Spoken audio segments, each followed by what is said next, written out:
সাফল্য খুব সহজ এক শব্দ। এটা হলো সেই সব শব্দের মধ্যে অন্যতম যা মানুষ একটু বুঝলেই ভাবেন সব বুঝে ফেলেছি। আর যেই উনি বুঝতে পারেন সাফল্য কি, আজীবন সেই সাফল্যের পেছনেই ছুটতে থাকেন। এই সাফল্য হলো একটা খেলার মতো, যাতে মানুষ নিজের সমস্ত জীবন বাজি লাগিয়ে দেন। আর প্রত্যেক খেলার মতোই এরও কিছু নিয়ম রয়েছে। আর প্রাথমিক নিয়ম হলো, এই সাফল্য লাভ করার জন্য সাফল্য লাভ করার স্বপ্ন আপনাকে অবশ্যই দেখতে হবে আগে। হ্যাঁ, কিন্তু শুধুমাত্র স্বপ্ন দেখলেই কিছুই হবে না। স্বপ্ন দেখুন, তারপরে আপনার নিজের নিদ্রাকে ভঙ্গ করতে হবে, দিনরাত পরিশ্রম করতে হবে, দিনরাত চেষ্টা করতে হবে। তবেই এই সাফল্য আপনার কাছে আসবে আর আপনার পদানত হবে। তাহলে স্বপ্ন দেখুন আর পরিশ্রম করে তাকে সার্থক করুন। যদি এটা করেন তবেই সাফল্য সহজেই আপনার কাছে আসবে। আর তখন মন প্রসন্ন হয়ে বলবে, রাধা রাধা। সমস্যা, প্রত্যেকের জীবনেই সমস্যা আসা যাওয়া করে। আর প্রত্যেক মানুষ সমস্যা আসার পর তার সমাধান খুঁজতে উঠে পড়ে লাগে। কিন্তু যখনই সমস্যার সমাধান হয়ে যায়, আমরা সুপ্রসন্ন হয়ে যাই এবং অসাবধানও হয়ে যাই। আমাদের মনে হয় যে আমরা সম্পূর্ণরূপে সমস্যার অন্ত করেছি, কিন্তু কোথাও না কোথাও একটা ছোট্ট বীজ রয়েই যায়।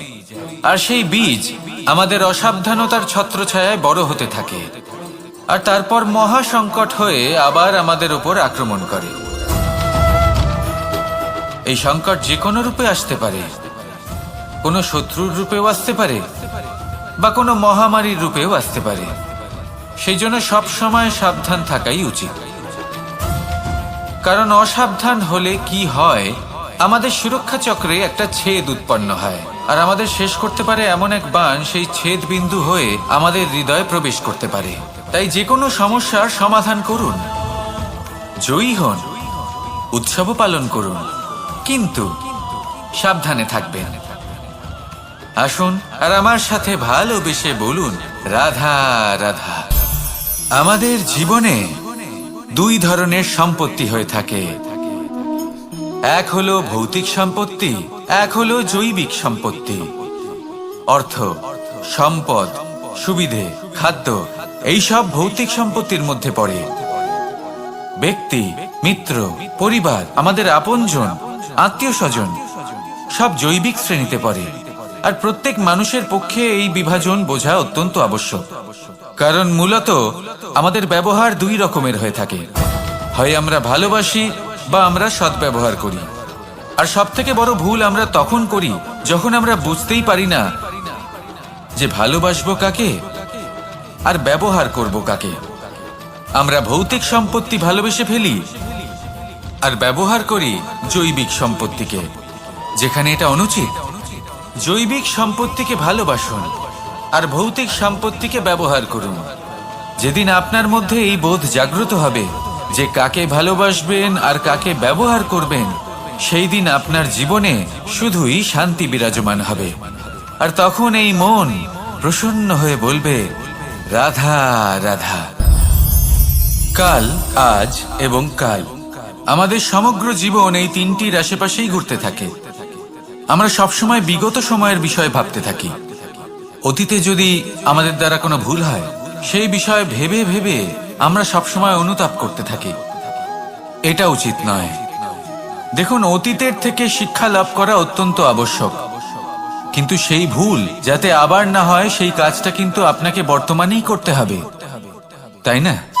দ্বিতীয় কথা, আমরা সবসময় ভাবি আগামী দিনের বিষয়ে, ভবিষ্যতের বিষয়ে। আমরা ভাবি যে কাল করে নেব, আজ এই কাজ করতে পারছি না, কোনো ব্যাপার নয়, কাল করে নেব। আজ কাজটা শুরু করতেই পারলাম না, কোনো ব্যাপার নয়, কাল করে নেব। আজকের দিনটাই ভালো ছিল না, কোনো ব্যাপার নয়, সেটা কাল করে নেব। ব্যাপারটা বুঝুন, আপনি নিজের সময় নষ্ট করছেন। দেখুন, এই যে কাল, তা কখনোই আপনার হাতে আসবে না। তাই যে কাজ করতে চান সেটা আজকেই করুন, অন্তত শুরুটা করুন। কারণ এই আগামী সময় তা সবসময় আপনার থেকে এক কদম আগে থাকবে, একদিন এগিয়ে থাকবে। জানেন কেন? কারণ এই কাল আপনার জন্য অপেক্ষা করবে না, সেই জন্য আপনিও এর জন্য অপেক্ষা করবেন না। যা করার তা আজকেই শুরু করুন। কারণ যে বর্তমানে নিজের ভিত স্থাপন করেন না, ভবিষ্যৎকালে তার সুন্দর শক্তিশালী ভবন কখনো নির্মাণই হয় না। আসুন আর আমার সাথে ভালোবেসে বলুন, রাধা রাধা। আপনার কি মনে আছে যে আপনি শেষবার কবে পরাজিত হয়েছেন? আপনার ভুল কবে হয়েছিল? আপনি কবে অসফল হয়েছিলেন, কবে পরাজিত হয়েছিলেন? মনে নেই? তাহলে তো আপনি নিজের জীবনের সবথেকে বড় শিক্ষককে হারিয়ে ফেলেছেন। আপনার বিগত হার, পরাজয়, ভুল, এটাই আপনার জীবনের প্রধান শিক্ষক আর প্রধান সহায়ক। এটাই আপনাকে শেখায় যে কি করা উচিত, কি করা উচিত নয়। এই প্রকৃতি আমাদের কি শেখাতে চাইছে তা বুঝুন। এমন কি কোনো দিন আছে যার শেষে রাত আসে না? এমন কি কোনো নদী আছে যা শুকিয়ে যায় না? এমন কি কোনো বৃক্ষ আছে যার পাতা ঝরে না? এমনই তো হয়। কিন্তু যদি সূর্য পরাজয় স্বীকার করে, তাহলে রাতের পরে কখনোই দিন আসবে না। যদি নদী হার মেনে নেয়, তাহলে সে আবার বর্ষা ঘটাতে কখনোই সাহায্য করতে পারবে না। যদি বৃক্ষ হার মেনে নেয়, তাহলে সে বসন্ত ঋতুতে না নতুন পাতার জন্ম দিতে পারবে, আর না গ্রীষ্মকালে ছায়া প্রদান করতে পারবে। যদি এরা সবাই হার মেনে নেয়, তাহলে ধরিত্রী তৃষ্ণার্ত থাকবে। প্রকৃতি আমাদের এটাই শেখায় যে হার, অসফলতা, পরাজয় এগুলো আমাদের জীবনে আসবেই আসবে, আর আমাদের শিক্ষা দিতে আসবে, আমাদের মঙ্গলের জন্য আসবে। তাই নিজের দৃষ্টিভঙ্গি সেরকমই রাখুন। তাই ধনাত্মক দৃষ্টিভঙ্গি দিয়ে দেখুন, নিজের হার, নিজের পরাজয় থেকে শিক্ষা নিয়ে অগ্রসর হতে থাকুন। নিশ্চিত রূপে আপনি জয়ী হবেন। আর যখন জয়ী হবেন, তখন মন প্রসন্ন হয়ে বলবে, রাধা রাধা। কথায় আছে এই জীবন একটা যুদ্ধ, একটা লড়াই। নিজের অস্তিত্বের জন্য, নিজের মূল্যের জন্য, যা আমরা পেতে চাইছি তার জন্য। এই যুদ্ধে জয়লাভ কে করে? এই যুদ্ধে জয়ী হয় এক যোদ্ধা। এবার বেশিরভাগ সময় আমরা যুদ্ধে অংশগ্রহণ করি না, নিজেকে বুঝিয়ে দিই যে আমরা তো যোদ্ধা নই। কিন্তু বিষয়টা তা নয়। একটা অত্যন্ত গুরুত্বপূর্ণ কথা আপনাকে মনে রাখতে হবে। কোন যোদ্ধা জন্ম থেকে যোদ্ধা হন না। তিনি চয়ন করেন যে তিনি যোদ্ধা হবেন কিনা। তিনি তখনই একজন যোদ্ধা হয়ে ওঠেন যখন তিনি পিছু হটবেন না বলে দৃঢ় প্রতিজ্ঞ হন। যদি ওনার সামনে অন্যায় হয়, তার বিরোধিতা করার জন্য দৃঢ় প্রতিজ্ঞ হন, তবেই তিনি যোদ্ধা হয়ে ওঠেন। কেউ জন্ম থেকেই যোদ্ধা হয়ে এই পৃথিবীতে আসেন না। আপনি কি হতে চান? সেই দর্শক হতে চান যারা যুদ্ধভূমিতে বসে থেকে অন্য কারোর জয় উচ্ছ্বাস প্রকাশ করেন, নাকি সেই যোদ্ধা হতে চান যিনি নিজের শৌর্য দিয়ে, বীরত্ব দিয়ে নিজের পরাক্রম প্রদর্শন করেন, আর যার প্রশংসা যুগ যুগ ধরে হয়ে চলে? আপনি কি হতে চান, সেই সিদ্ধান্ত আপনারই। আসুন আর আমার সাথে ভালোবেসে বলুন, রাধা রাধা। নাম, এই নাম আসলে কি বলা বড়ই মুশকিল। এই সংসারের প্রত্যেক বস্তু, প্রত্যেক ব্যক্তি, প্রত্যেক স্থান, প্রত্যেক জাতি, প্রত্যেক সম্প্রদায়ের নাম আছে। কিন্তু এই প্রত্যেক নাম কি যথেষ্ট? একেবারেই নয়। দেখুন, কিছু নাম হয় যা জন্মসূত্রে লাভ করা। যেমন আমার নাম রাখা হয়েছিল কৃষ্ণ, কিন্তু পরে মা আমাকে আদর করে কানাই বলতেন। যখন আমি গোবর্ধন পর্বত ধারণ করি, তখন সকলে আমাকে গোবিন্দ বলে ডাকতেন। যখন আমি কংসের সংহার করেছিলাম, তখন সকলে আমাকে কংসহারি বলতেন। যখন আমি গীতাতে জ্ঞানের উপদেশ দিয়েছিলাম, তখন সবাই আমাকে যোগেশ্বর ডাকতেন। কিছু নাম হয় যা জন্মসূত্রে পাওয়া যায়, আর কিছু নাম হয় যা কর্মসূত্রে পাওয়া যায়। জন্মসূত্রে পাওয়া নাম মৃত্যুর সাথে সাথে শেষ হয়ে যায়, কিন্তু কর্মের দ্বারা প্রাপ্ত নাম মৃত্যুর পরেও অক্ষত থেকে যায়। তাই আপনি এই নামের মোহে কখনোই জড়াবেন না। শুধু কর্ম করতে থাকুন, তাহলেই এই মন আনন্দিত হয়ে উঠবে। আসুন আর আমার সাথে ভালোবেসে বলুন, রাধা রাধা। সংসারের সবথেকে গুরুত্বপূর্ণ বস্তু কি? সবথেকে গুরুত্বপূর্ণ ব্যক্তি কে? সবথেকে গুরুত্বপূর্ণ অস্ত্র কি? আপনার কাছে সবথেকে গুরুত্বপূর্ণ সময় কোনটা? এমন অনেক প্রশ্ন আমাদের মনে আসে, এবং তার উত্তর খোঁজার জন্য আমরা কি না করি, কোথায় কোথায় না যাই, যেখানে এর উত্তর আমাদের কাছেই রয়েছে, আমাদের সামনেই রয়েছে। সংসারের সবথেকে গুরুত্বপূর্ণ ব্যক্তি হলেন তিনি, যিনি এই মুহূর্তে আপনার সাথে রয়েছেন, আপনার সামনে রয়েছেন। সবথেকে গুরুত্বপূর্ণ অস্ত্র হলো সেটাই যা আপনার কাছে রয়েছে। সবথেকে গুরুত্বপূর্ণ বস্তু সেটাই যেটা এই মুহূর্তে আপনার হাতে রয়েছে। সবথেকে গুরুত্বপূর্ণ পুঁজি সেটাই যেটা এই মুহূর্তে আপনার সাথে রয়েছে। আর সবথেকে শ্রেষ্ঠ এবং গুরুত্বপূর্ণ ফল সেটাই যেটা আপনি এই মুহূর্তে ভোগ করছেন। যা আছে তা এই মুহূর্তেই আছে। পর মুহূর্তে আপনি থাকবেন কিনা সেটা আপনিও জানেন না। তাহলে বাকি কোনো ব্যক্তি বা বস্তু বা অস্ত্র বা ধনের বিষয়ে আপনি কি বা বলবেন? জীবন যদি থাকে তাহলে তা এই মুহূর্তে আছে, বর্তমানে আছে। অন্য সবই ভাবনা এবং কল্পনা মাত্র। তাই এই জীবন উপভোগ করুন, শুধু আনন্দই আনন্দ পাবেন। আসুন আর আমার সাথে ভালোবেসে বলুন, রাধা রাধা। সারল্য। মানুষ সবসময় এমন কিছু খোঁজে যা সরল, এমন পথ খোঁজে যা সরল, সেই সকল বস্তুর পিছনে ছোটে যা সহজেই পাওয়া যায়। আপনি আমাকে বলুন, যদি সবই সহজে পাওয়া যেত তাহলে আনন্দ কিসে থাকতো? আপনি আমাকে বলুন, সরল কোনটা?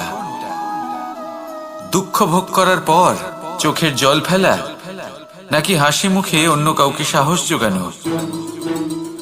সরল কোনটা? পড়ে যাওয়ার পরে কাউকে সাহায্যের জন্য অনুরোধ করা, নাকি স্বয়ং নিজের পায়ে উঠে দাঁড়িয়ে শক্তি অর্জন করা? সরল কোনটা? ঝড় বৃষ্টি আসার পরে নিজের ভেঙে যাওয়া বাড়ি দেখে চোখের জল ফেলা, নাকি মাটিতে জল দিয়ে আবার নিজের বাড়ি মেরামত করে পুনর্নির্মাণ করা? কোনটা সরল? আপনি দেখবেন সেটাই সরল যেটা শেষে আপনাকে যন্ত্রণা দেবে। সরল পথ নির্বাচন করবেন না, উচিত এবং শ্রেষ্ঠ লক্ষ্য নির্বাচন করুন। পথ যেমনই হোক না কেন তা আপনাকে মেনে নিতেই হবে।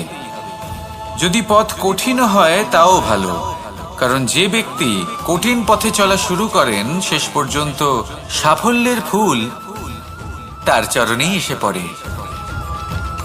তাহলে সামনে এগোতে থাকুন আর আমার সাথে ভালোবেসে বলুন, রাধা রাধা।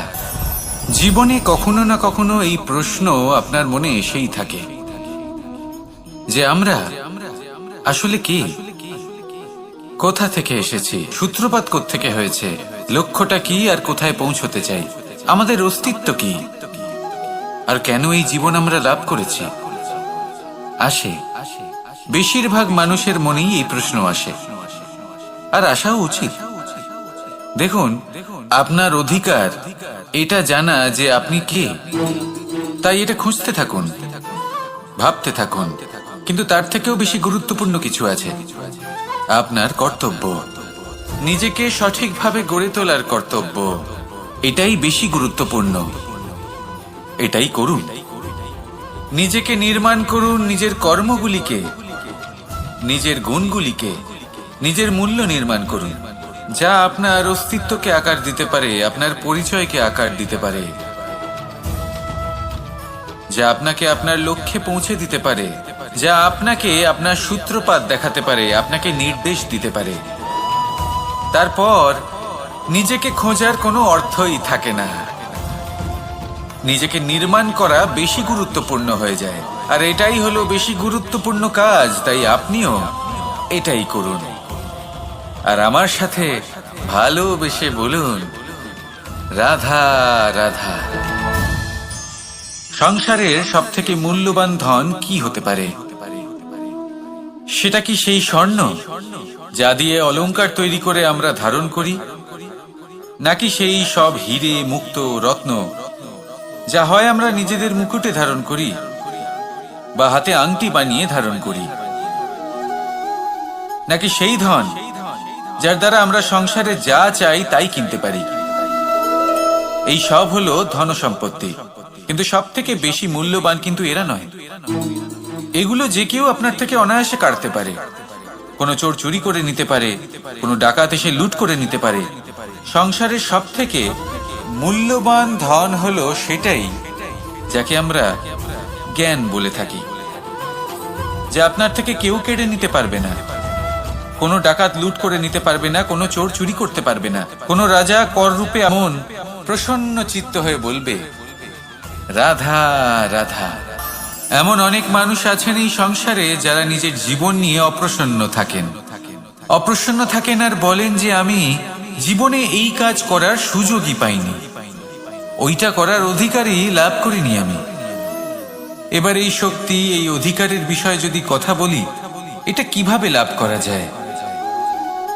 এটা তখনই লাভ করা যায় যখন আপনি নিজেকে তার উপযুক্ত করে তোলেন, নিজের দায়িত্বগুলিকে বোঝেন, নিজের কর্তব্যগুলিকে বোঝেন।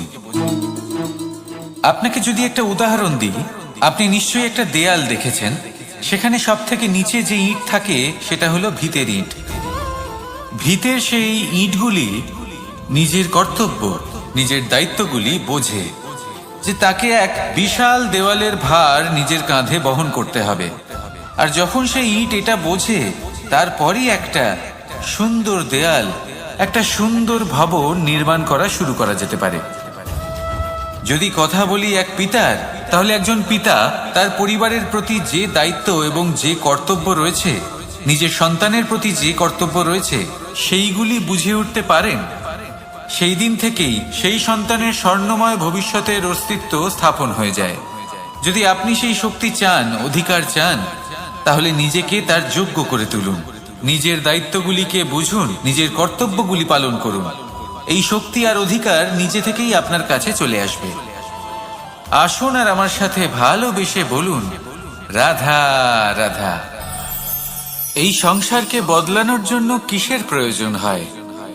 আপনার ভাবনা চিন্তার, আপনার মতামতের? না, এই সংসারকে বদলানোর জন্য প্রয়োজন পড়ে সেই উদাহরণের যা আপনি নিজের জীবনে প্রস্তুত করেন। আপনি যখন নিজেকে বদলানোর চেষ্টা করেন, তখন আপনি কি করেন? আপনি অন্য কারোর জীবন থেকে উদাহরণ নেন নিজেকে বদলানোর জন্য। তারপর আপনি এক এমন উদাহরণ প্রস্তুত করেন যাতে এই সংসার পাল্টে যেতে পারে। আপনার কর্ম অনুসারে এই সবকিছু হবে। যদি আপনি এই সংসারকে ভালোবাসা শেখাতে চান, তাহলে আপনাকে শুধুই ভালোবাসতে হবে। যদি সংসারকে ন্যায় শেখাতে চান, তাহলে আপনাকে সবার সাথে ন্যায় করতে হবে। এই সংসার এবং মানুষজন বড়ই বিচিত্র। এরা আপনার কথা শুনবে, আপনার কথা ভাববেও, আপনার মতামত নেবে, কিন্তু বদলাবে শুধুমাত্র উদাহরণ দ্বারা। সেই জন্য ভালো উদাহরণ প্রস্তুত করুন। এবার যদি আপনি স্বর্গলাভ করতে চান, তাহলে আপনাকে মৃত্যুবরণ করতেই হবে। এবার যদি আপনি আম গাছ হতে চান, তাহলে আপনাকে ধরিত্রীর গভীর পর্যন্ত যেতেই হবে। এবার যদি আপনি সংসারকে ছায়া দিতে চান, তাহলে আপনাকে সূর্যের তাপ সহ্য করতেই হবে। আসুন আমার সাথে ভালোবেসে বলুন, রাধা রাধা। শক্তি, সামর্থ্য, প্রাবল্য এসব কোথা থেকে আসে? কোথা থেকে এগুলো প্রাপ্ত করা যায়? সেই লক্ষ্য দ্বারা যা আমরা প্রাপ্ত করতে পারি, নাকি সেই সংঘর্ষ দ্বারা যা আমরা জয় করতে পারি? না, এখান থেকে শক্তি লাভ করা সম্ভব নয়। যখন আপনার সামনে এমন কোনো লক্ষ্য থাকবে যাকে ভেদ করা অসম্ভব মনে হবে, তাও আপনি চেষ্টা করতে থাকবেন। আপনার সামনে এমন এক সংঘর্ষ থাকবে যা জয় করা সম্ভবই নয়, তাও আপনি চেষ্টা করতে থাকবেন। তখন আপনার শক্তি বৃদ্ধি পায়। অসম্ভবকে সম্ভব করে দেখালে শক্তির বৃদ্ধি হয়। দেখুন, যা সম্ভব তা তো যে কেউ করতে পারে। যা অসম্ভব কিন্তু আপনি চাইছেন তা পূর্ণ করুন, সেই লক্ষ্য প্রাপ্ত করুন, সেই সংঘর্ষের ওপর জয়লাভ করুন। প্রয়াস তো করে দেখুন। এই চেষ্টার দ্বারা এই শক্তির বৃদ্ধি হয়, আর যখন সেই শক্তি উচ্চ স্তরে পৌঁছে যাবে তখন আপনি অসম্ভবকে সম্ভব করে দেখাবেন। তাই জীবনে চেষ্টা করতে থাকুন আর আমার সাথে ভালোবেসে বলুন, রাধা রাধা। এই সংসারে সুখ আর সন্তোষ লাভ করার পথ কি? ত্যাগ করা নাকি মেনে নেওয়া? এটা হলো একটা ধাঁধার সমান, আর যে বুঝতে পারে তার কাছে এক মিত্রের সমান। দেখুন, আপনি যা বদলাতে পারেন তা আপনি বদলে ফেলুন, যা আপনি বদলাতে পারবেন না তা আপনি স্বীকার করে নিন, আর যা মেনে নিতে পারবেন না তাকে নিজের থেকে আলাদা করে দিন। ধরুন, আপনার কোনো অভ্যেস আছে যা আপনি বদলাতে চান, বদলে ফেলুন। যদি কোনো সমস্যা থাকে যা বদলানো আপনার হাতে নেই, তা স্বীকার করে নিয়ে তার সাথে পথ চলা শুরু করে দিন। যদি কোনো আবেগ থাকে, পরিস্থিতি থাকে বা কোনো বস্তু থাকে যা আপনি মানতেই পারছেন না, কোনোদিনও মানতে পারবেন না, তাকে নিজের থেকে আলাদা করে দিন। একেও সন্ন্যাস বলা হয়। জীবনে সুখ দুঃখ, ক্ষয় হোক বা লাভ, এই সবেতেই সমান রূপে যাপন করা, তাই হলো সন্ন্যাস। এতেই জীবনের আনন্দ রয়েছে। তাহলে এই আনন্দ উপভোগ করুন আর আমার সাথে ভালোবেসে বলুন, রাধা রাধা। আজ আমি আপনাকে একটা কাহিনী শোনাবো। একটা খাড়াই উঁচু পাহাড় ছিল, যা বেয়ে ওঠা প্রায় অসম্ভব কাজ ছিল। এবার একদিন কয়েকটা ব্যাঙ এলো আর তা বেয়ে উঠতে শুরু করলো। আস্তে আস্তে প্রত্যেকটা ব্যাঙ মিলে লাফিয়ে লাফিয়ে ওপরে ওঠার চেষ্টা করছিল। নিচে কিছু পশু দাঁড়িয়েছিল যারা বলছিল, এটা তো অসম্ভব ব্যাপার, এই ব্যাঙগুলো উঠতেই পারবে না, সকলে পড়ে যাবে। আর তারপর ধীরে ধীরে সমস্ত ব্যাঙ নিচে পড়তে থাকলো। শেষ পর্যন্ত একটাই ব্যাঙ ছিল যে শিখরে পৌঁছতে পারল। জানেন সে কেন পারল? কারণ সেই ব্যাঙ বধির ছিল। সে কারোর কথা শোনেনি, ও স্থির করেছিল শিখরে পৌঁছতে হবে আর পৌঁছে গেল। এবার এটা কিন্তু আমাদের জন্য অত্যন্ত গুরুত্বপূর্ণ শিক্ষা। আপনি যদি জীবনে নিজের লক্ষ্য স্থির করে থাকেন, তাহলে এদিক ওদিক কারোর কথা শুনবেন না, শুধুই নিজের লক্ষ্যের দিকে অগ্রসর হন। কারণ সাফল্য আপনার প্রচেষ্টার দ্বারাই আপনি পেতে পারেন, অন্যের কথা দ্বারা নয়। তাহলে চেষ্টা করতে থাকুন আর নিজের লক্ষ্য প্রাপ্ত করুন, আর আমার সাথে ভালোবেসে বলুন, রাধা রাধা। এই সূচটা দেখুন, কতটা গুরুত্বপূর্ণ এই সূচ। ওর কতটা ভূমিকা রয়েছে, ও কত রকম ভাবে সাহায্য করতে পারে আমাদের। এর সাহায্যে যদি আপনি চান, তাহলে এক সাধারণ কাপড়কে আপনি পোশাকে পরিবর্তিত করতে পারেন। আপনি যদি চান, তাহলে অনেক ফুল একসাথে নিয়ে একটা মালা বানিয়ে ফেলতে পারেন বা অলংকার বানিয়ে ফেলতে পারেন। এর সাহায্যে আপনি বাড়িও সাজাতে পারেন। এ হলো অত্যন্ত গুরুত্বপূর্ণ জিনিস। কিন্তু আপনি ভাবুন, যদি এই সূচে এই ছিদ্রই না থাকে, যদি এর সাথে এই সুতোই না জোড়া যায়, তখনও কি এটা এতটাই গুরুত্বপূর্ণ থাকবে? কখনোই না। তখন এটাকে কাউকে কষ্ট দেওয়ার কাজে লাগানো যেতে পারে। দেখুন, একটা অত্যন্ত গুরুত্বপূর্ণ কথা আপনাকে মনে রাখতেই হবে। যে কোনো বস্তু একা তার গুরুত্ব হারিয়ে ফেলে, কোনো কিছুর সাথে তার সম্মান বেড়ে যায়, তার গুরুত্বও বেড়ে যায়। এটা মানুষের ক্ষেত্রেও প্রযোজ্য। যদি আপনি সামনে এগোতে থাকেন এবং একাই এগোতে থাকেন, তাহলে আপনি যাই করে নিন না কেন, আপনি সেই প্রেম, সেই সম্মান, সেই সম্বল পাবেন না। কাউকে নিজের সাথে নিয়ে চলুন, আপনারও মান বাড়বে। কাউকে তার যোগ্য স্থান দিন, আপনারও সম্মান বাড়বে। ঠিক সেইভাবেই যেইভাবে এই সুতোর দ্বারা সূচের সম্মান বাড়ে, আর যেমন প্রেম দ্বারা গুণের মান বেড়ে যায়। তাহলে আসুন আর আমার সাথে ভালোবেসে বলুন, রাধা রাধা। আমরা মনে করি অন্যের উপকার করা, কারোর ভালো করা, কাউকে সাহায্য করা, সেবা করা, দান করা, সুখে দুঃখে কারোর সাথে থাকা, এ হলো আমাদের জীবনের সবথেকে বড় কর্তব্য।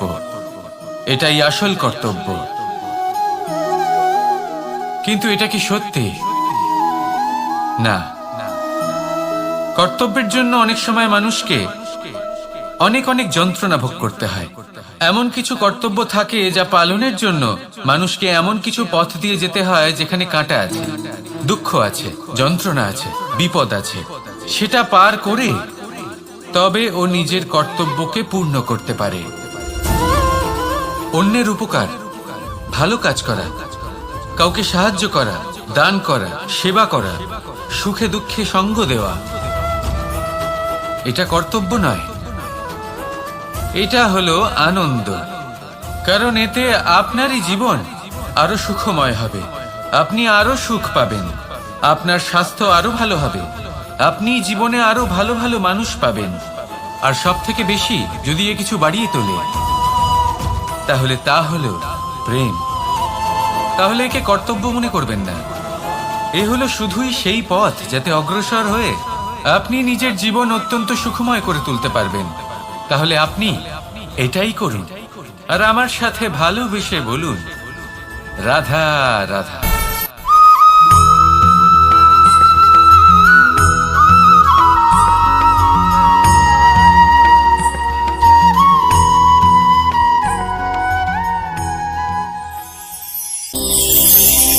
জীবনে সব থেকে বেশি মূল্যবান বস্তু কি?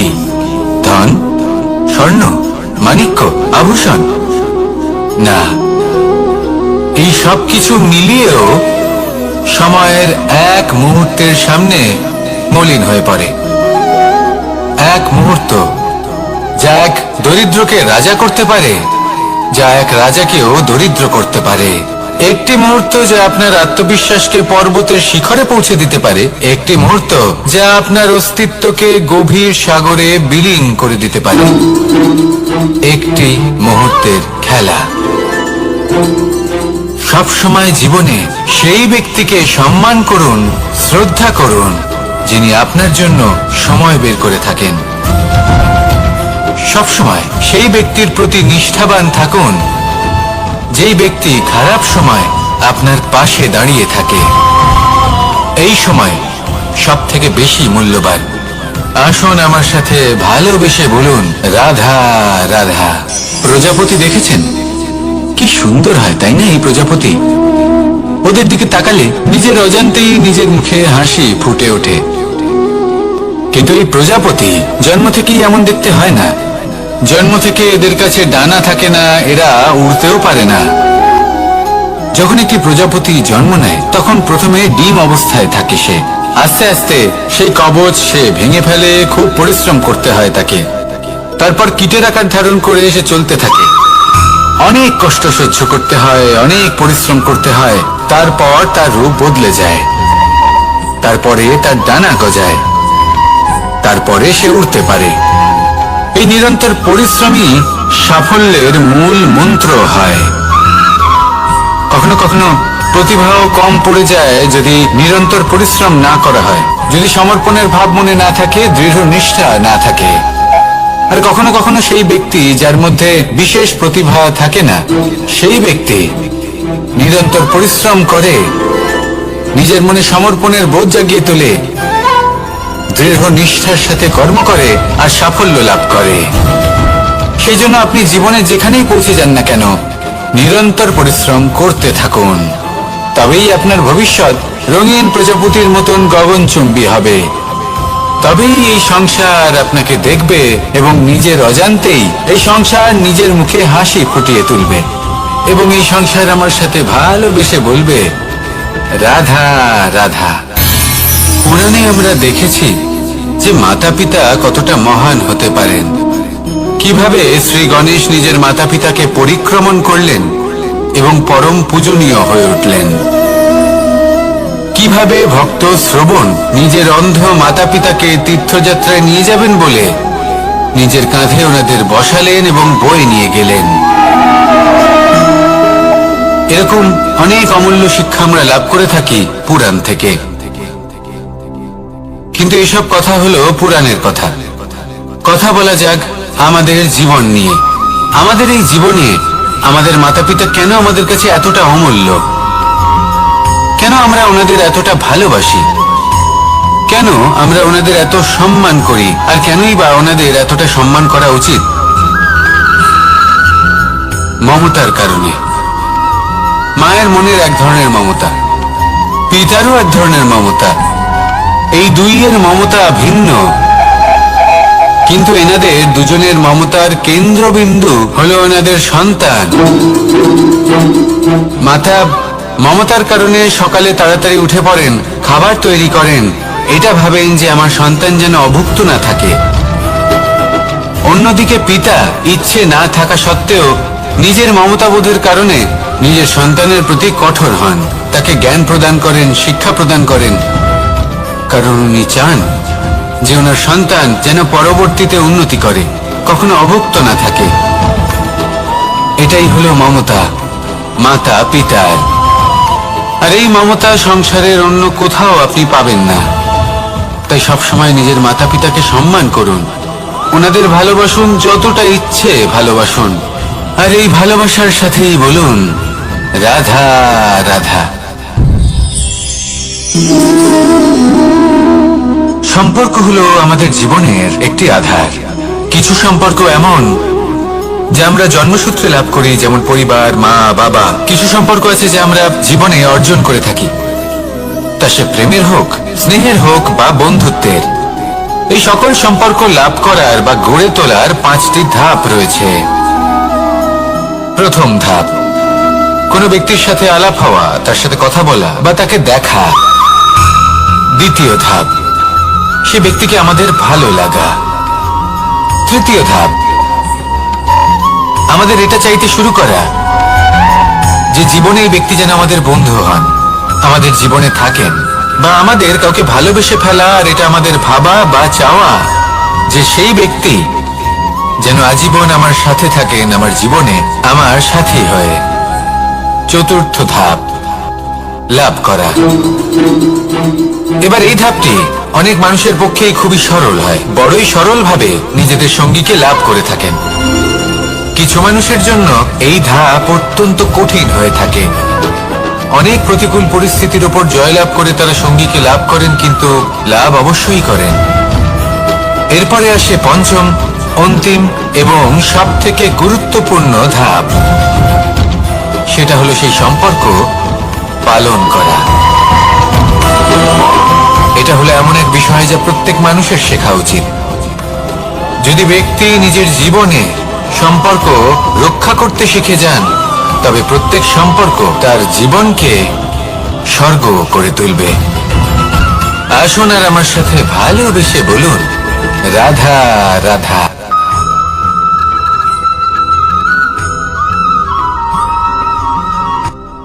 রাত্রে আমরা সুখ নিদ্রা লাভ করি, আমরা স্বপ্ন দেখি, ভবিষ্যতের পরিকল্পনা করি, খুব ভালো লাগে।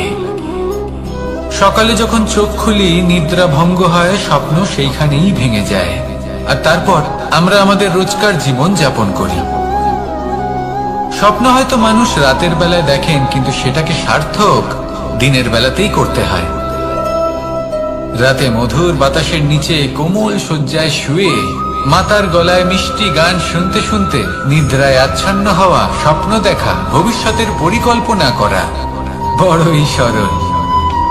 কিন্তু সকালবেলায় সময় মতো উঠে সূর্যের তাপ সহ্য করে, সেই উষ্ণতা সহ্য করে সর্বাঙ্গ ঘেমে গিয়ে নিজের পথ খুঁজে বের করা, সেই পথে অগ্রসর হওয়া, বাধা বিপত্তি এসবের সম্মুখীন হওয়া, আর তারপর লক্ষ্য লাভ করা, এগুলো কঠিন কাজ।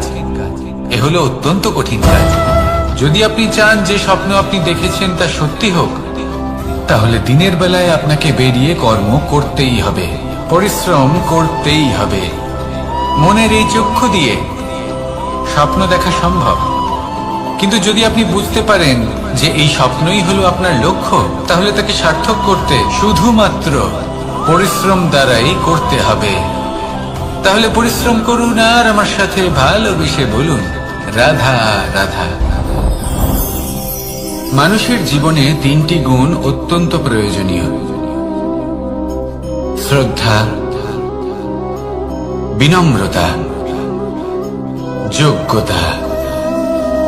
যদি জ্ঞান লাভ করতে চান তাহলে শ্রদ্ধার প্রয়োজন, যদি মান লাভ করতে চান তাহলে স্বভাবে বিনম্র হওয়া প্রয়োজন, আর যদি মনোবাঞ্ছিত স্থান লাভ করতে চান তাহলে যোগ্যতার প্রয়োজন। বিষয়টা সহজ। শ্রদ্ধা আপনাকে জ্ঞান দেবে, নম্রতা আপনাকে মান, আর যোগ্যতা উচিত স্থান দেবে। কিন্তু যদি আপনি এই তিনটি গুণ সম্মিলিত করেন তাহলে এমন কিছু লাভ করবেন যা এই সব কিছুর থেকে অনেক ঊর্ধ্বে: সম্মান। আর এ হলো সেই সম্মান যা প্রত্যেক মানুষের নিজের জীবনে লাভ করতে চেষ্টা করা উচিত। কারণ এই হলো সেই সম্মান যার কারণে আপনি চলে যাওয়ার পরেও এই সংসার আপনাকে ভালোবাসবে আর মনে রাখবে।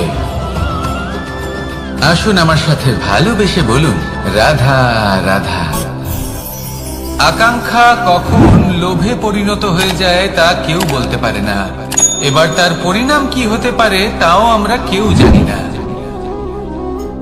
আজ আমি আপনাকে বলছি, কোনো ব্যক্তি সব থেকে বেশি ক্ষতির সম্মুখীন তখনই হয় যখন সে এটা মনে করে যে সে সব থেকে বেশি সুরক্ষিত স্থানে রয়েছে।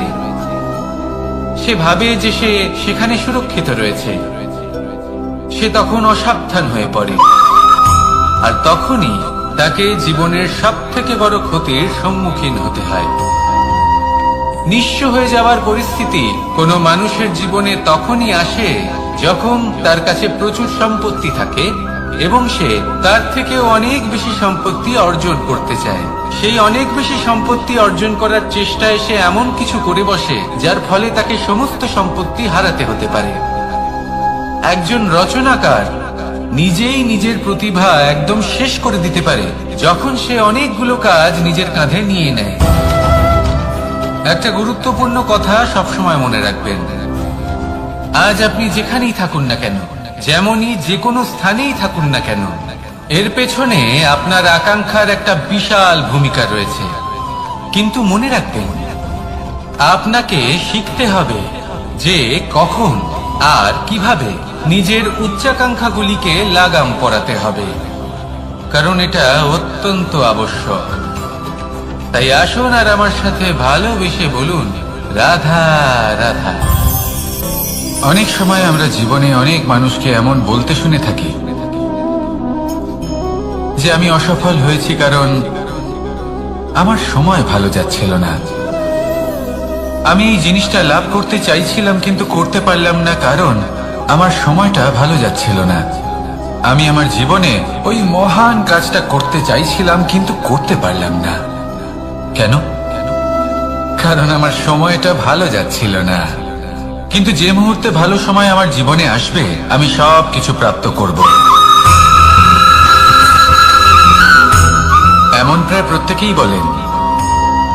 আসুন একটা কথা বোঝা যাক। একজন মালিকে দেখুন, সে প্রত্যেক দিন গাছের সেবা করে, তাকে জল দেয়, তার যত্ন আত্তি করে। কেন? প্রত্যেক দিন সেই গাছ ফল দেয় না। সঠিক সময় এলে তবেই সেই গাছ ফল দেয়, কিন্তু প্রত্যেক দিন মালি তার সেবা করে, তাকে যত্ন করে। শুধুমাত্র তখন করে না যখন সেই গাছ ফল দিতে সক্ষম। আর যদি মালি গাছের যত্ন প্রতিদিন না করে তাহলে হয়তো সেই গাছ ফল দিতেই পারবে না। এটাই হলো আমাদের জন্য একটা শিক্ষা।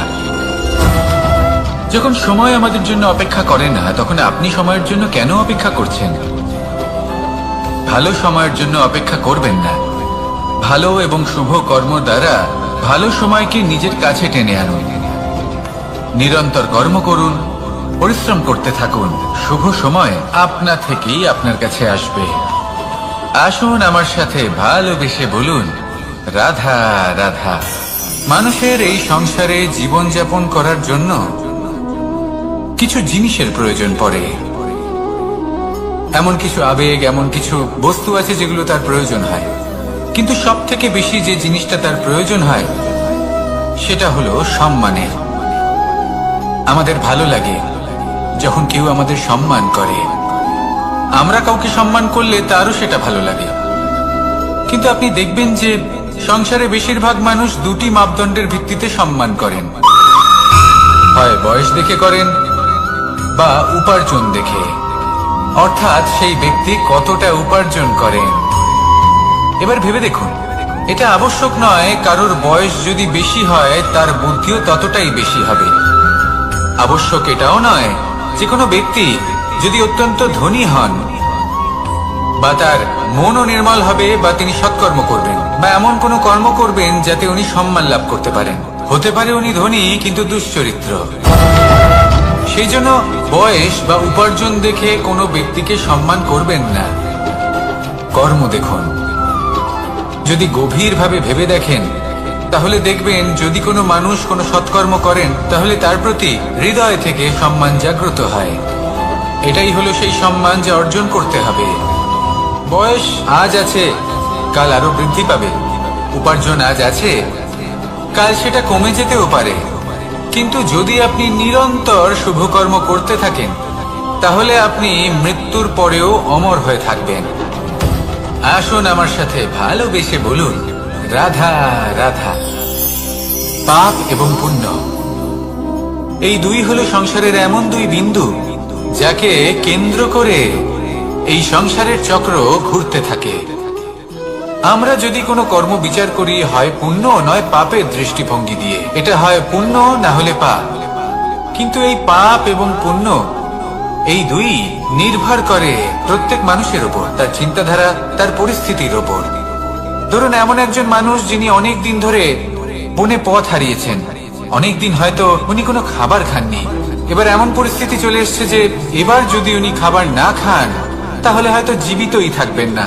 আর এমন অবস্থায় ওনার সামনে যদি কোনো প্রাণী আসে তাহলে তাকে শিকার করা এটা কিন্তু তার কাছে পাপ নয়, এটা তো জীবিত থাকার একমাত্র উপায়। এটা তার কাছে পুণ্য সম। আর যদি আমি এমন একজন ব্যক্তির কথা বলি যিনি সরল, যিনি একটি সুখী, শান্ত, সুরক্ষিত জীবনযাপন করছেন, তার কাছে কিন্তু এটা পাপ। এইরকমই এই সংসারে ভিন্ন ভিন্ন পরিভাষা আছে পাপ এবং পুণ্যের। তার মধ্যে যদি আমি আপনাকে একটি সরল পরিভাষা দিই, সেটা হলো জীবনে যখনই কোনো কর্ম করবেন সেটা নিয়ে একটু ভেবে দেখুন যে এই যে কাজটা আমি করছি তার ফলে এই যে অন্য মানুষেরা আছেন এই সংসারে তারা কি দুঃখ পাবেন? যদি তারা দুঃখ পান তাহলে সেটা পাপ। যদি আপনি এমন কোনো কর্ম করেন যার ফলে অন্যরা প্রসন্নতা লাভ করেন, তাদের মুখে হাসি ফুটে ওঠে, যদি তারা প্রেরিত হন, জীবনে সামনে এগোতে পারেন, তাদের বিকাশ হয়, তাহলে এটা হলো পুণ্য। তাই জীবনে সবসময় পুণ্য করতে থাকুন আর আমার সাথে ভালোবেসে বলুন, রাধা রাধা। বনস্পতি ফলনের জন্য আমাদের কিসের প্রয়োজন পড়ে? একটু ধরিত্রীর, একটু পরিশ্রমের আর একটা বীজের। এবার যদি মানুষের কথা বলি তাহলে এখানে ধরিত্রী হলো মানুষের এই জীবন, যেখানে মানুষ নিজের ইচ্ছের ফল ফুল ফলন করতে চায়। পরিশ্রম হলো আমাদের কর্ম, আর বীজ হলো আমাদের নির্বাচন। আমাদের বেছে নিতে হবে যে আমরা কি বপন করব, আম নাকি ফণি মনসা। এর মধ্যে আমরা কি পেতে চাই? রসালো ফলের ফলন চাই নাকি কাঁটার ফলন চাই, তা আমাদের উপর নির্ভরশীল। কিন্তু একটা কথা ঠিক, লক্ষ্য যেমনই হোক না কেন, জীবন যেমনই হোক না কেন, যদি আপনি লক্ষ্যের দিকে এগোতে থাকেন তাহলে কর্মের সাথে খামখেয়ালি আচরণ করতে পারবেন না। যদি আপনি এমন করেন তাহলে এটা আপনাকে একটা অনুচিত লক্ষ্যে পৌঁছে দেবে, সেটা কিন্তু নিশ্চিত। সবসময় এটা মনে রাখবেন, কর্মের সাথে খামখেয়ালি হবেন অর্থাৎ কর্মফলও আপনার সাথে খামখেয়ালি হবে। তাহলে নিষ্ঠার সাথে কর্ম করতে থাকুন আর নিজের লক্ষ্যকে প্রাপ্ত করুন। আর আমার সাথে ভালোবেসে বলুন, রাধা রাধা। অগ্নি, চতুর্থ তত্ত্ব, সব থেকে বেশি গুরুত্বপূর্ণ কিন্তু তার থেকেও বেশি ভয়াবহ। কখনো অগ্নিকে নিয়ন্ত্রিত রূপে উনুনে জ্বলতে দেখেছেন? এই অগ্নি আমাদের খাবার বানাতে সাহায্য করে, যা আমাদের শক্তি প্রদান করে। কিন্তু এই অগ্নি যখন বিচলিত হয়ে, অনিয়ন্ত্রিত হয়ে কোনো বনের আগুন হয়ে ওঠে তখন মহা বিনাশ ঘটে যায়। আপনারই অন্তরের ঊর্জা হলো এই অগ্নি। এটা আপনার শক্তিও, আপনার ক্রোধ।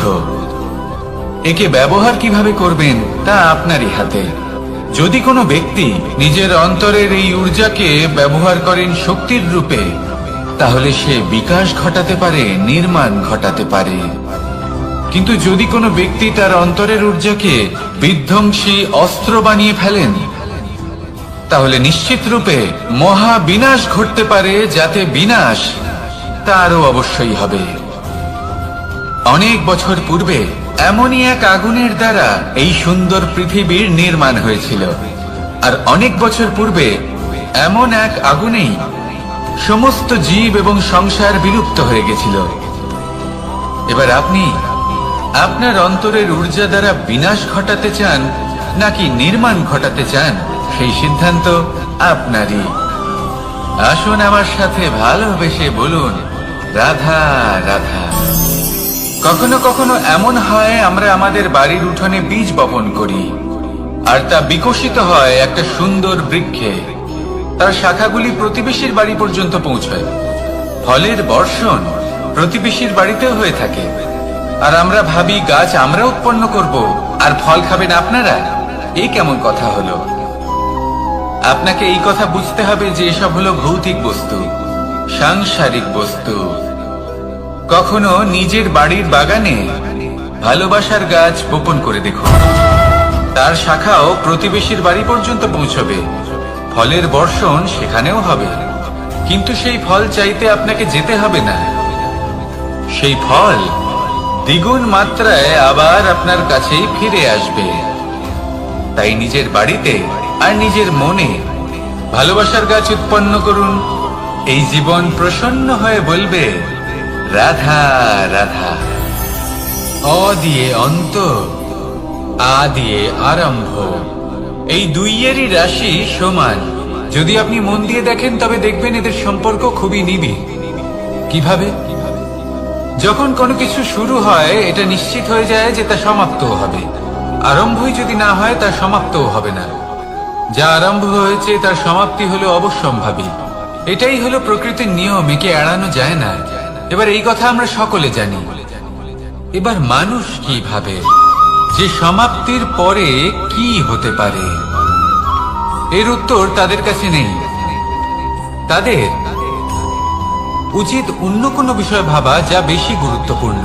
এবার মানুষ এটা জানে না যে মৃত্যুর পরে কি হতে পারে, কিন্তু এই কথা অবশ্যই জানে যে জন্ম থেকে মৃত্যু পর্যন্ত এই সময়, যাকে আমরা জীবন বলে থাকি, এই সময় আমরা কর্ম করতে পারি। এই কথা তো আমরা জানি। তাহলে এমন কি কর্ম করা যেতে পারে যা আমাদের সমাপ্তির পরও আমাদের প্রাসঙ্গিক করে রাখতে পারে, এই বিষয়ে ভাবা উচিত। যে জন্মগ্রহণ করেছে তার মৃত্যু হবেই, এটা সাধারণ বিষয়। কিন্তু ইতিহাস আজও সেই সকল মানুষজনকে স্মরণ করেন যাদের এই সংসার তাদের মৃত্যু নয়, বরং তাদের জীবনকালে যে কর্ম তারা করেছেন তার দ্বারা মনে রাখেন। সেই কর্মের কারণে এই সংসারে তাদের নাম, তাদের কর্ম, তাদের ব্যক্তিত্ব, তাদের কীর্তি অমর হয়ে থাকে এবং থাকবে। আপনার কাছে এতটা সময় নেই যতটা আপনার মনে হচ্ছে আপনার কাছে আছে। সেই জন্য যত শীঘ্র সম্ভব শ্রেষ্ঠ কর্ম করুন, যতটা পারবেন ততটা অধিক সুকর্ম করুন। এই সংসারে নিজেকে অমর করে তুলুন আপনার মৃত্যুর পরেও। আর আমার সাথে ভালোবেসে বলুন, রাধা রাধা। উমা, এ কি? আমি কখন থেকে এখানে অপেক্ষা করছি, হাত পেতে দাঁড়িয়ে রয়েছি যাতে একটা ফল আমার হাতে এসে পড়ে এবং সেটা আমি খেতে পারি। কখন থেকে অপেক্ষা করছি, কিন্তু সেটা হচ্ছেই না। এবার আপনি বলবেন যে এসব কি বলছি, এ কি অদ্ভুত কথা বলছি। যদি ফল খেতে হয় তাহলে আমাকে বৃক্ষে চড়তে হবে, ফলের কাছে পৌঁছতে হবে, তবেই তো ফল পাবো। এবারে এটা অত্যন্ত সহজ ব্যাপার, কিন্তু এই বিষয়টা আপনি নিজের জীবনের প্রসঙ্গে ভেবে দেখুন। লক্ষ্য কোথায় আছে আপনি জানেন, সেই লক্ষ্যে পৌঁছানোর পথ কি সেটাও আপনি জানেন, সেই পথে চলার ক্ষমতাও আপনার রয়েছে, কিন্তু তাও আপনি নিজের লক্ষ্য লাভ করতে পারছেন না। কেন? কারণ আপনি অপেক্ষা করছেন যে লক্ষ্য আপনার সামনে চলে আসবে, কিন্তু তা হয় না। লক্ষ্য সে যাই হোক না কেন, ধন হোক, প্রেম হোক, কোনো সম্মান হোক বা মোক্ষ হোক, যদি আপনি তার দিকে অগ্রসর না হন তাহলে ফল প্রাপ্তি অসম্ভব ব্যাপার, তা কোনোদিনই হবে না। সেই জন্য আপনার চোখের সামনে আপনি যদি নিজের লক্ষ্যকে দেখতে পান তাহলে উঠুন এবং সেই দিকে অগ্রসর হতে শুরু করুন। নিজের অন্তরের সকল অশুভ গুণ দূর করুন, অলসতা ত্যাগ করুন, অজ্ঞানতা ত্যাগ করে দিন এবং চলতে থাকুন। অবশ্যই মনোবাঞ্ছিত ফল লাভ করতে পারবেন। মনে রাখবেন, চলতে থাকলে তবেই লক্ষ্য প্রাপ্তি হবে। অপেক্ষার দ্বারা শুধুমাত্র মৃত্যু লাভ হবে। আসুন আমার সাথে ভালোবেসে বলুন, রাধা রাধা। পাখি কখন জন্ম নেয়, কখন উড়তে শেখে, কখন বাসা বানাতে শেখে, কখন নিজের মৃত্যু লাভ করে, এসব আমাদের মধ্যে কেউ জানি না। কিন্তু পাখি একটা কথা খুব ভালো করে জানে, যে এই সংসারে ও যা কিছুই করুক না কেন, এই সংসারে ওকে নিয়ে কিচ্ছু যায় আসে না। এবার আমরা কি করি?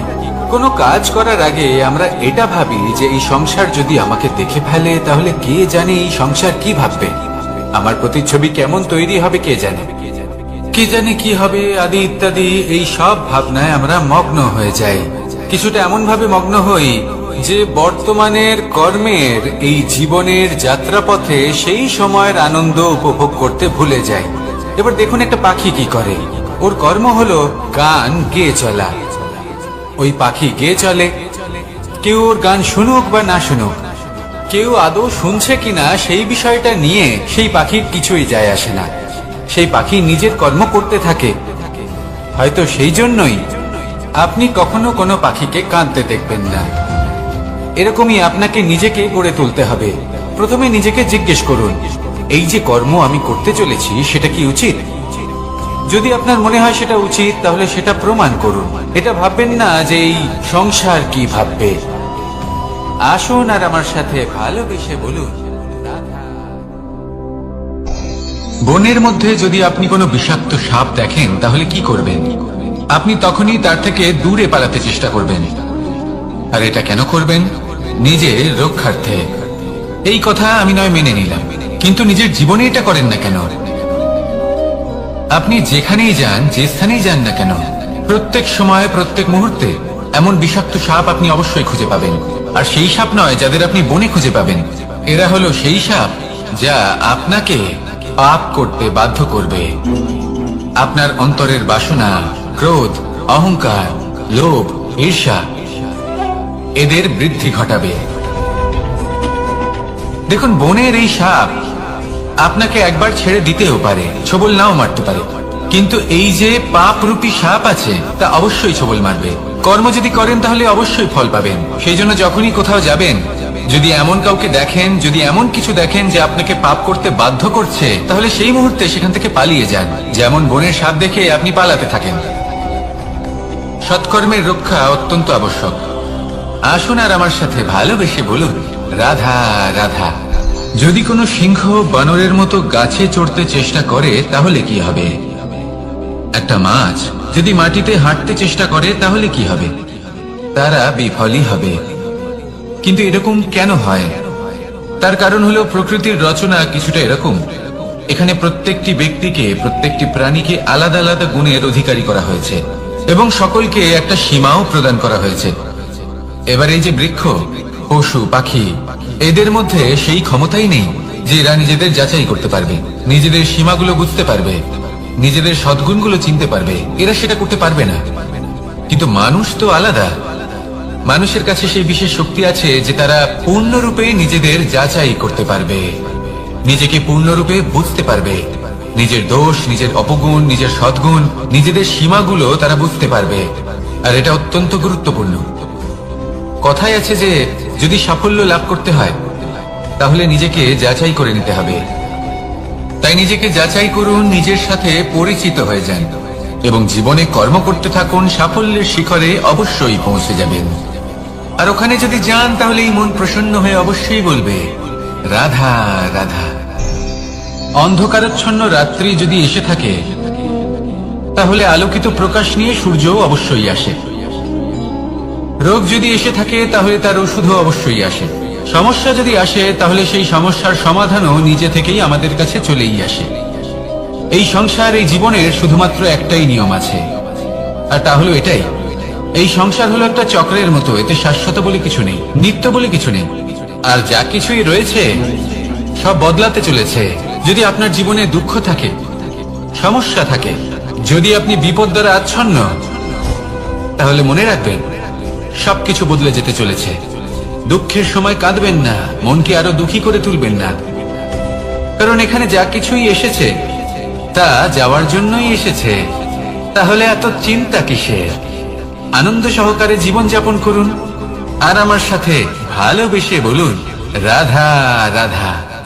রাত্রিবেলায় যখন আলোকিত জোনাকিদের দেখেন তখন মন প্রসন্ন হয়ে ওঠে। এদের দেখতে খুবই সুন্দর লাগে।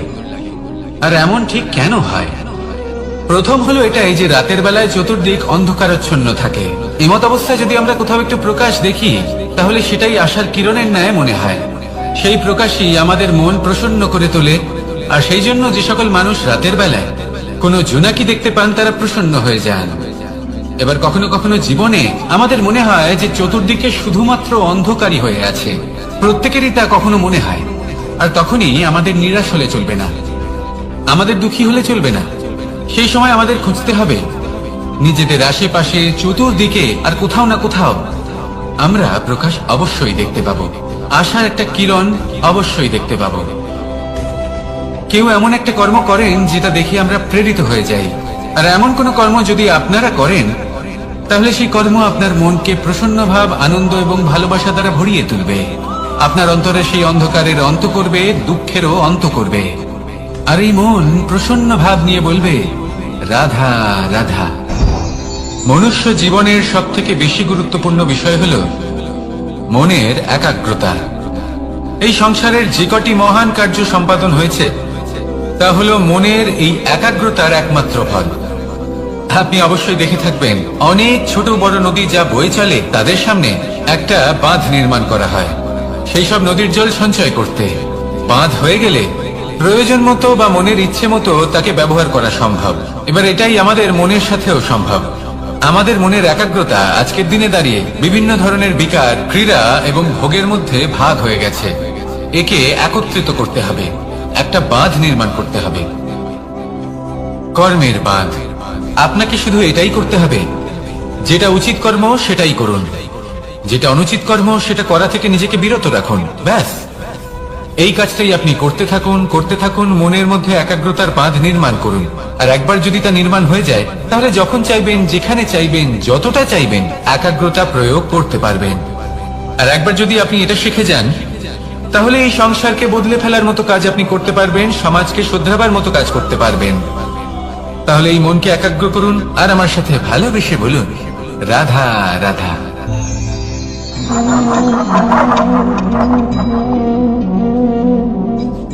কোন ব্যক্তিকে নিশ্চয়ই দেখেছেন যিনি নিজে কাঠ কাটার এই কাজে নিপুণ এবং অভিজ্ঞ।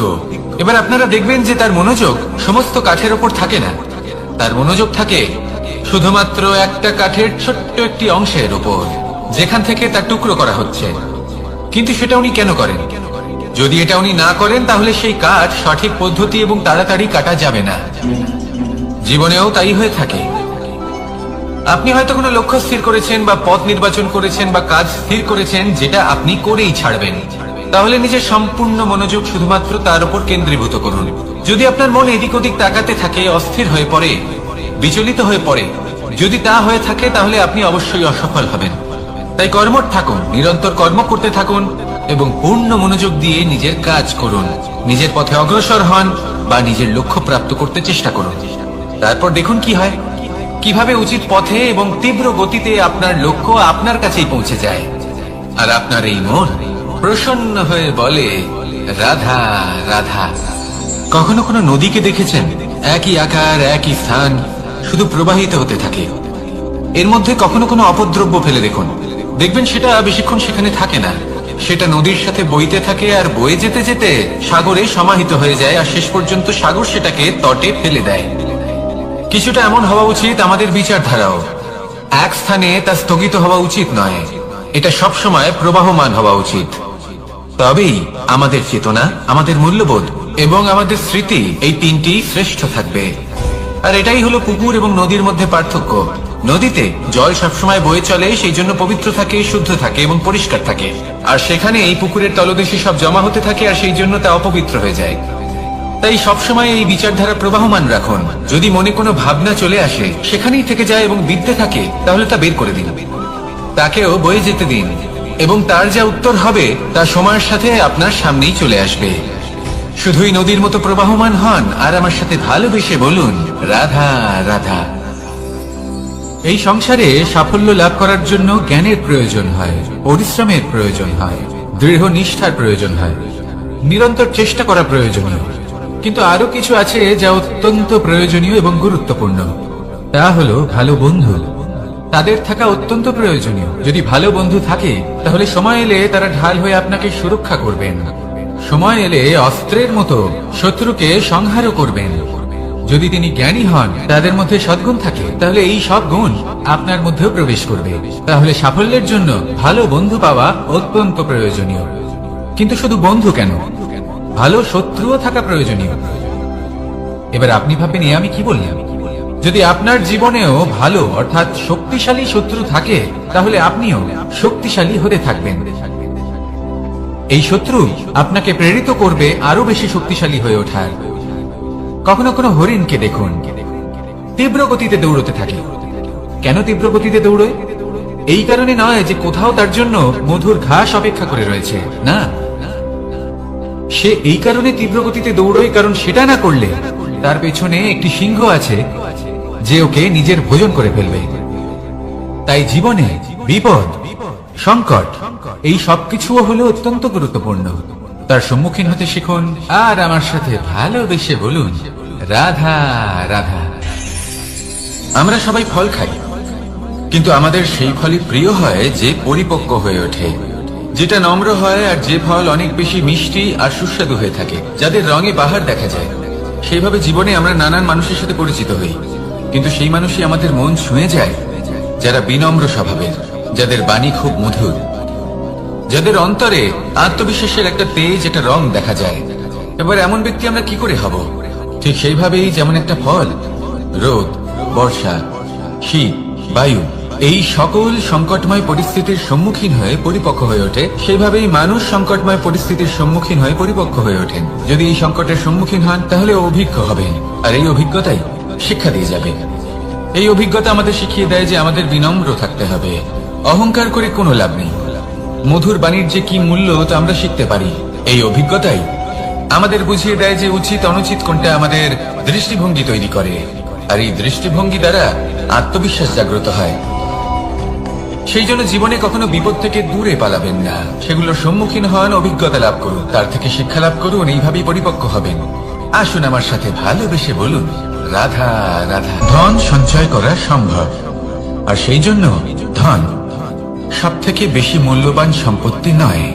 এবার আপনি বলবেন, আমি কি বলছি? এই ধন খুব মূল্যবান, আমরা সকলে অর্জন করতে ব্যস্ত। সেটা এই কারণে, কারণ আপনারা জানেন না এই সংসারের সব থেকে বেশি মূল্যবান সম্পত্তি কি। এ হলো সেই সম্পত্তি যা কখনো সঞ্চয় করা সম্ভব নয়। আপনার কাছে যতই ধন থাকুক, তা দিয়ে আপনি স্বাস্থ্য লাভ করতে পারেন, বাড়ি কিনতে পারেন, আদি ইত্যাদি, কিন্তু আপনি যতই ধনী হন না কেন, ফেলে আসা দিনের একটা মুহূর্ত আপনি লাভ করতে পারবেন না। এই একটা মুহূর্ত, এই সময়, এটাই হলো সংসারের সব থেকে মূল্যবান সম্পত্তি। একবার চলে গেলে তা কখনোই ফিরে আসে না। আর এই মুহূর্ত যতই চলে যাক না কেন, আমরা স্মৃতির মাধ্যমে সেগুলি যাপন করতে পারি, তার আনন্দ উপভোগ করতে পারি। আর যার সাথে আমরা সময় অতিবাহিত করেছি, তার স্মৃতিতে আমরা চিরকাল জীবিত থাকতে পারি। সেই জন্য সময় সব থেকে মূল্যবান সম্পত্তি, তাকে এইভাবে নষ্ট করবেন না। প্রত্যেকটা মুহূর্ত উপভোগ করুন, আনন্দ করুন, আর ভালোবেসে বলুন, রাধা রাধা। কনক, কি সুন্দর একটা শব্দ। এর অনেকগুলো রূপ রয়েছে, অনেকগুলো অর্থও রয়েছে। প্রথম অর্থ হলো স্বর্ণ, অর্থাৎ সম্পত্তি। দ্বিতীয় অর্থ ধুতুরা, অর্থাৎ গাছের ছোট একটা বীজ, যা কিনা অত্যন্ত শক্তিশালী হয়। যদি বেশি মাত্রায় এর প্রয়োগ করা হয় তাহলে এটা বিষময় হয়ে উঠতে পারে। এই হলো সেই ধুতুরা যার প্রয়োগ মহাদেবের পুজোতে করা হয়। এবার প্রশ্ন হলো এটাই যে এই স্বর্ণ এবং এই ধুতুরার মধ্যে মিল কি রয়েছে। মিল হলো এটাই যে এই দুটোই মানুষকে মত্ত করে তোলে। ধুতুরা মানুষকে তখন মত্ত করে যখন তাকে সেবন করা হয়, কিন্তু স্বর্ণ, ধন, সম্পত্তি মানুষ সেটা যতটাই অর্জন করে নেয় সেটাই যথেষ্ট। এই স্বর্ণ মানুষের ভাবনা চিন্তা করার ক্ষমতাকে বশ করে ফেলে। মানুষ সম্পত্তির লোভে মত্ত হয়ে ওঠে, কারণ যে যত চমৎকারী, যতটা অমূল্য হয় তাকে সামলানো কিন্তু ততটাই কঠিন, তাই না? তাই মনে রাখবেন, ধন, স্বর্ণ, সম্পত্তি এগুলো ধুতুরার থেকেও অনেক বেশি বিষাক্ত হতে পারে। তাই এর উপর আত্মসংযমের একটা কবচ পরিয়ে রাখবেন এবং বিবেকের শক্তির সাথে এগুলো প্রয়োগ করুন, তবেই কল্যাণ হবে। আসুন আমার সাথে ভালোবেসে বলুন, রাধা রাধা। আমার কাছে যশোদা মা যেমন, আমার কাছে দেবকী মা যেমন, আমার কাছে ঠিক তেমনই হলেন গোমাতা। এবার ভেবে দেখার বিষয় হলো এটা যে এই সংসারে অসংখ্য প্রাণী আছে, একজন গাইকে একজন মায়ের মর্যাদা কেন দেওয়া হয়? তাহলে এর অনেকগুলো কারণ আছে। এই গাই অর্থাৎ গোমাতা, এনারা হলেন অত্যন্ত শান্ত, শান্তি প্রিয়, কখনো কারোর কোনো ক্ষতি করতেই পারেন না। গোমাতা যে দুধ নিজের বাছুরকে পান করান সেই দুধই আমাদেরও দেন। সেই দুধ পান করে আমরা শক্তি লাভ করি। এই দুধ থেকে আমরা মাখন, ঘি, পায়েস এইসব সুস্বাদু খাবার লাভ করি। গোমাতার গোবর আমাদের জ্বালানি হিসেবে সাহায্য করে, যার ফলে খুব কম সংখ্যক কাঠ ব্যবহার করা যায় এবং বেশিরভাগ জঙ্গল সুরক্ষিত থাকে। গোমাতার গোমূত্র সেটাও আমাদের কাছে লাভজনক। এর দ্বারা আমরা অনেক রোগ থেকে মুক্তি লাভ করতে পারি। গোমাতা যখন একটি বাছুরকে জন্ম দেন তখন সেই বড় হয়ে আমাদের ক্ষেত কর্ষণ করে। সেই জন্য গাইকেও জীবনে মায়ের মর্যাদা দেবেন। যতটা সম্ভব তাকে সেবা করুন এবং ভালোবেসে তাকে পালন করুন। এই মন নিজে থেকেই প্রসন্ন হয়ে বলবে, রাধা রাধা। মধু কারই না পছন্দ বলুন তো? অত্যন্ত সুস্বাদু হয় এই মধু, মিষ্টি খেতে হয় এবং তা শক্তিও প্রদান করে।